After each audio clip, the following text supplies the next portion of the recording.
Hello everyone, Charles LeBuff here again, bringing you episode 20 of my Sanibel Chronicles. We're through with the four-part series on sea turtles.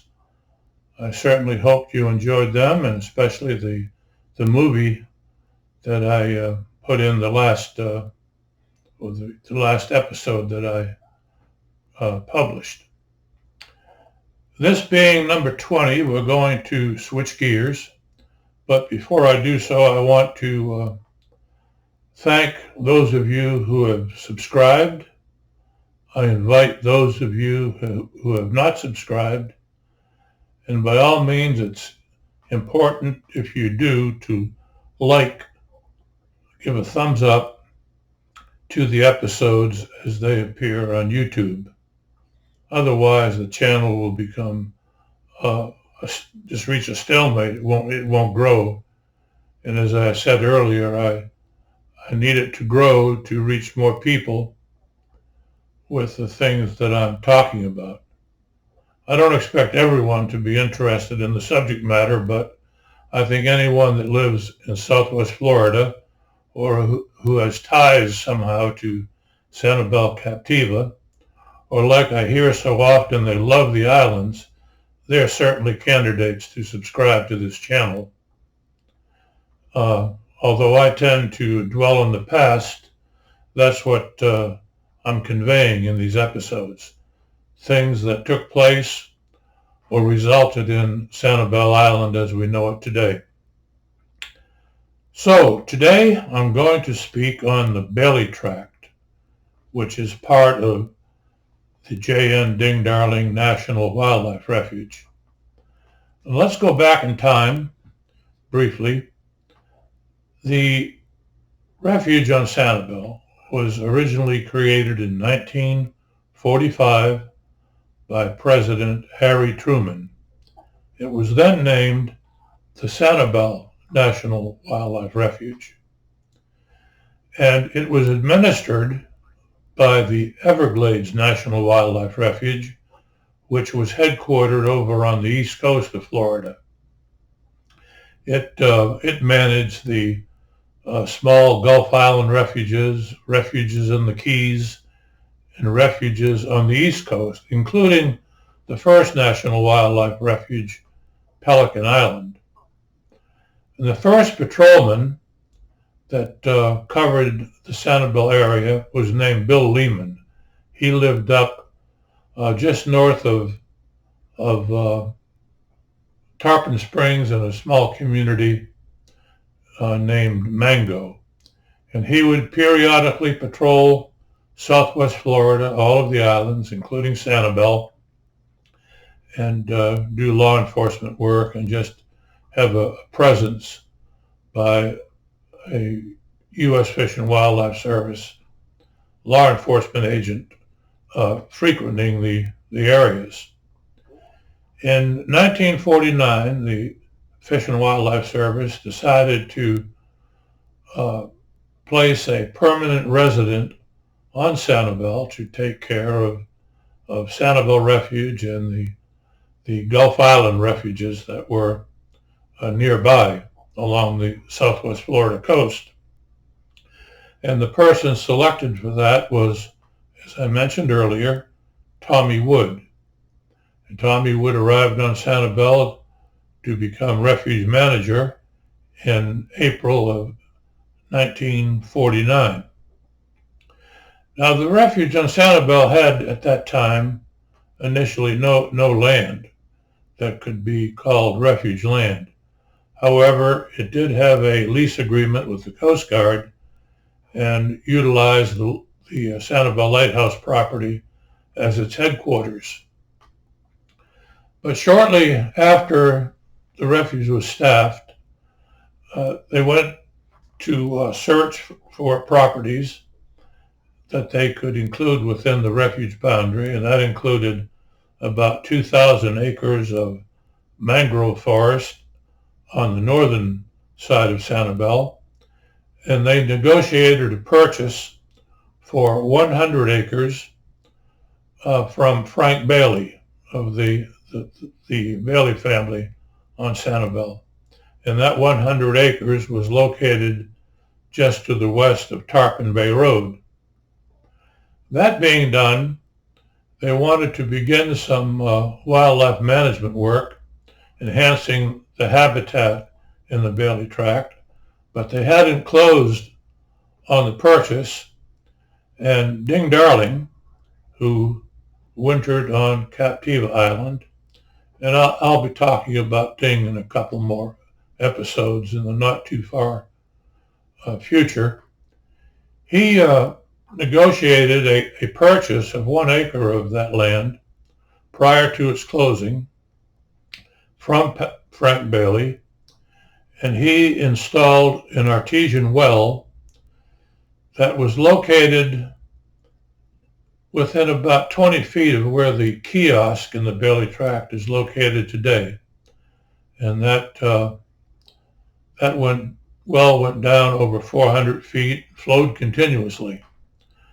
Now, off the top of my head, I can no longer give you the depth of that well, but I did include it in my book, Sanibel Light. This is a cover of that book. This book is now in its, I believe, 6th printing, and it's in its 2nd edition.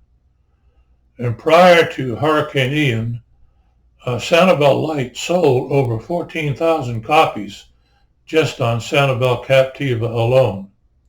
And the shops are now opening, and many of them are have included the book Sanibel Light in their inventory. So if you're interested in the book, you've not read it, it's available out there, and of course it's available nationally on some of the large booksellers. It's also an ebook, but it has a lot of detail that I can no longer withdraw from memory. And if you want to know more about what I'm covering, that's enough of a commercial approach. But Ding Darling paid for that first well. It was a 4-inch well, 4-inch pipe that went down. I'm sure it was over 500 feet, and it flowed water continuously. And the idea was to provide water to this parcel of land during the dry season, because as I mentioned earlier when I discussed the water management on Sanibel, I talked about how dry it got. So Ding Darling was firmly behind the purchase of the Bailey Tract. And this first illustration is, or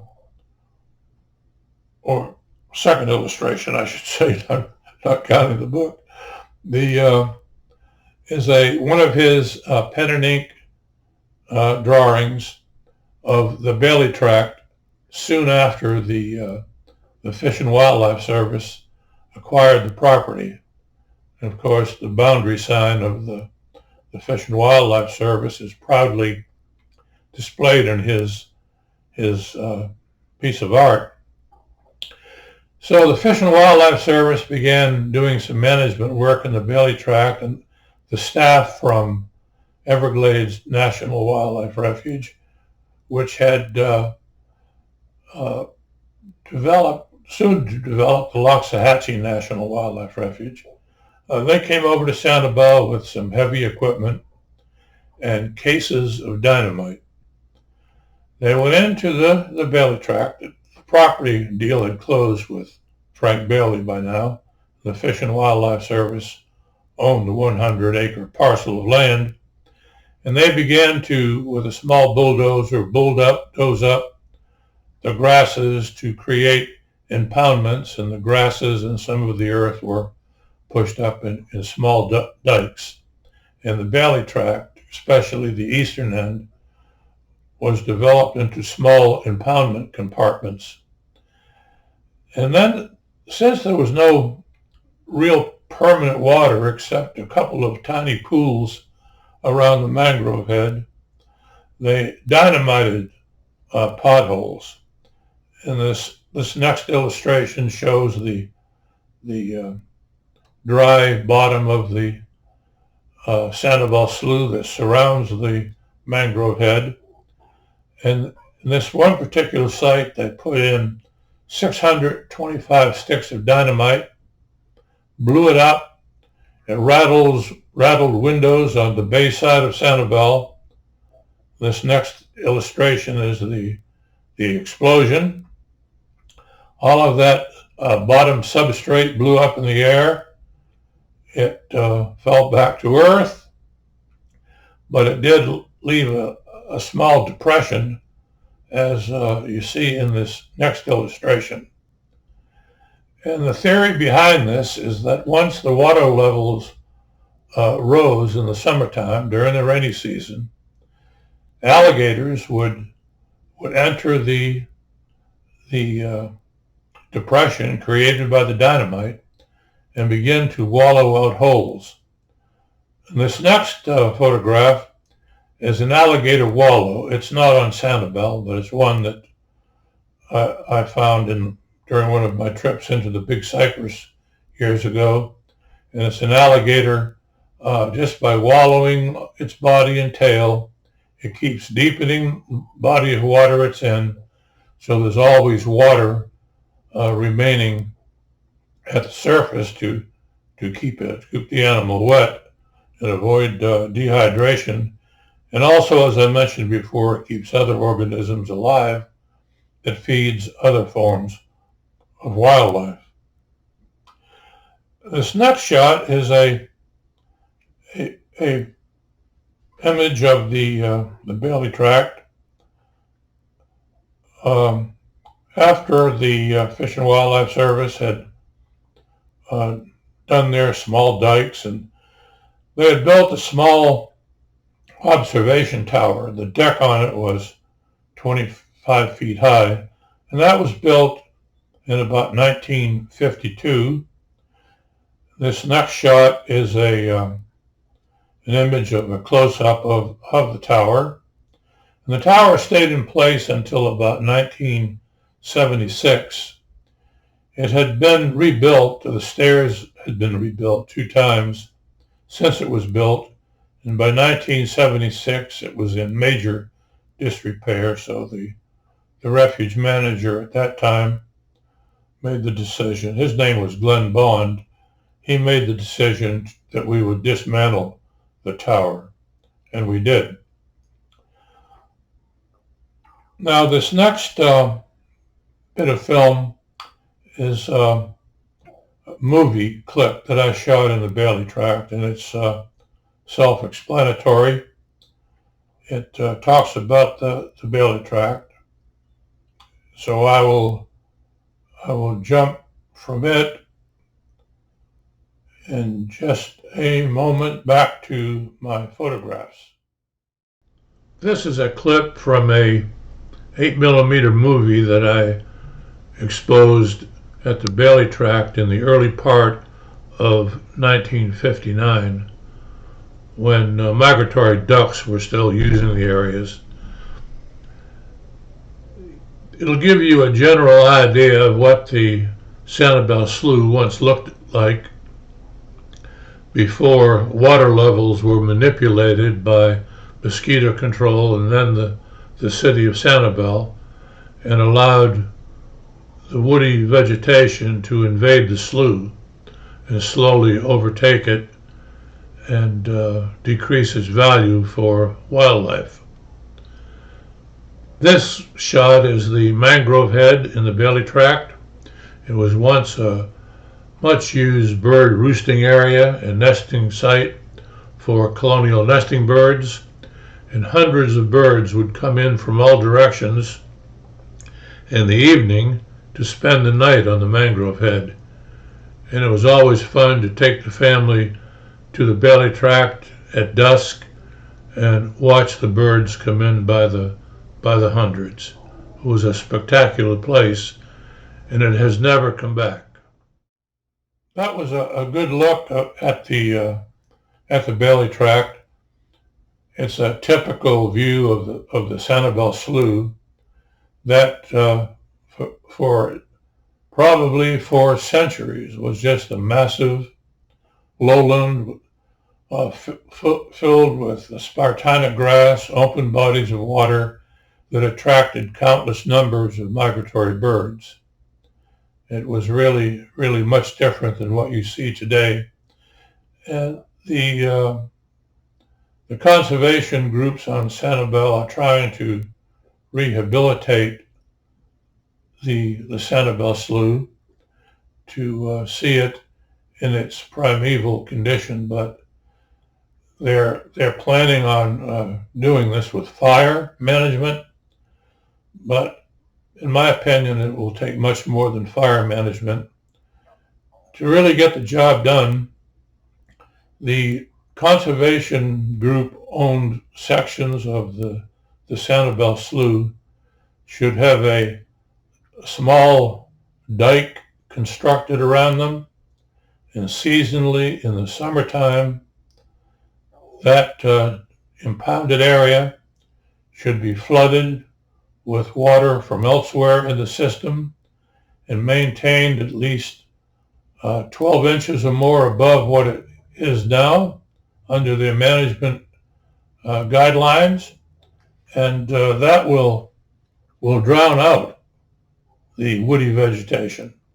And then seasonal or biannual or whatever schedule they intend, fire will help do it. Fire alone will not return the slough to its original condition. It's going to take excessive high water. And that high water may be high water from another hurricane, or it may be water that is done in a management scheme to be able to flood the Sanibel Slough above the outside the slough elevations that are being done now, because the water is just not being held high enough, long enough to do the job. Hurricane Ian gave them a head start. Let's really see what they can do over time. I wish them well. I certainly do. This next photograph is Tommy Wood beside an artesian well. Overall, after Ding Darling's well was built, there were two additional wells. They were 6 inches in diameter, and this well that Tommy is kneeling next to is a 6-inch well that was located over on the northern side of the Bailey Tract. And this next illustration is an aerial photograph, and I've placed 3 arrows to roughly indicate where those wells were located. Even with 3 wells disgorging water 24/7 had no effect on the aquifer, the surface aquifer of the Bailey Tract. By the late 1970s, the Geological Survey decided that all so-called wild wells on Sanibel should be capped, and the 3 wells in the Bailey Tract were capped. This next photograph is the refuge aircraft. This is a Piper Super Cub, that seaplane that Tommy Wood, the refuge manager pilot, kept at his personal residence on Tarpon Bay. But in 1960, once the mosquito control district had reached the Bailey Tract, he convinced them to dig a long canal on the southern border of the Bailey Tract that he could fly the aircraft into, and we built an electric ramp. He could propel or pull the aircraft up under its own power onto the wooden platform, and then I would control a winch and pull the entire aircraft free of the water. And that worked very well. This next shot is Tommy Wood just doing an oil check on the aircraft. This is a Cessna 180 on floats. That was his last assigned aircraft before his retirement. Then this final photograph is an aerial view of the seaplane canal on the Bailey Tract, and I put an arrow there to indicate where the seaplane ramp was located. After the aircraft left, we dismantled that, of course. So that's a brief history of the Bailey Tract.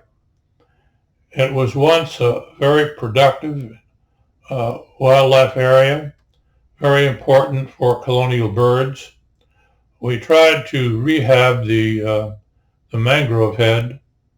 It's now again completely surrounded by water, but apparently the fresh growth of the mangrove head changed the perfect character it had for a bird roost. And as far as I know, the birds have never returned in the numbers that it once supported.